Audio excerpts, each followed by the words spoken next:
Just making a couple remarks is Kate Horner from Friends of the Earth. Try to be brief. Let me begin by clarifying that Friends of the Earth is not an Indigenous organization. We do not speak on behalf of Indigenous peoples, though we certainly support their struggles to have their rights recognized.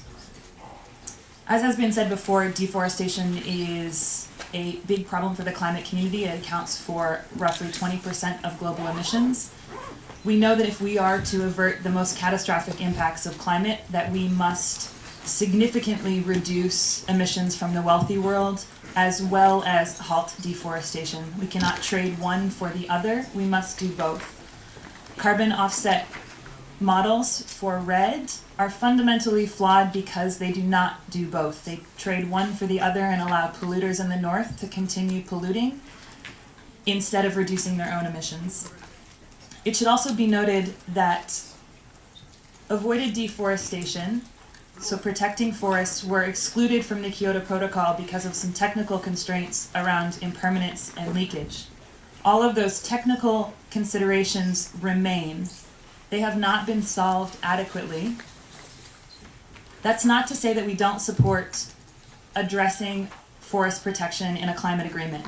We support addressing forest protection with policies that will work. The basic idea of REDD is that trees grow on money, that somehow deforestation is the pursuit of a rational economic decision. We know in many cases that that's not the case. Indonesia and Brazil are excellent examples of that. Those two countries account for half of global emissions from deforestation. Depending upon the numbers that you look at, between 50 and 70% of the harvest is done so illegally. That points to some fairly significant failures of governance in forest countries. If we can address those failures of governance, we can begin to significantly reduce emissions. Other drivers of deforestation that are failing to be addressed here is the surging demand for wood and agricultural products from consumptive countries in the north. Not only do wealthy northern countries bear responsibility for climate change, they also bear a responsibility for consuming the products that are driving deforestation ultimately. While the details are still being fleshed out in the international agreement, we know from a number of examples, both the United States legislation, draft examples that have yet to be passed, as has previously been mentioned, the World Bank's Forest Carbon Partnership Facility, as well as language that's in the United Nations Framework Convention Climate Change Ad Hoc Working Group on Long-Term Cooperative Action draft text. There are unacceptably poor protections for Indigenous peoples' rights in the text as it stands. So again, the trajectory of REDD policies and approaches right now are failing to address the real drivers of deforestation, and they're failing to address protections for Indigenous peoples' rights.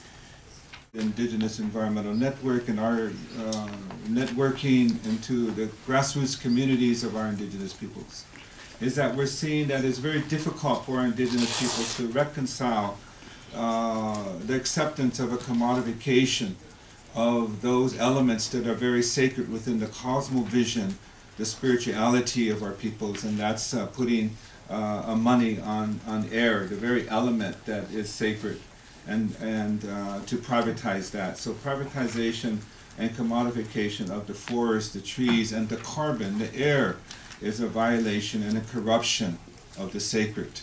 So it's been very difficult as we mount this campaign to go into the very heart, the grassroots of our Indigenous communities, to inform them of what's going on. And that's the purpose of this first report that's going to be published in all languages, so that it can go into our communities and confront the truth of what's going on, that REDD is not a mitigation solution to addressing global warming.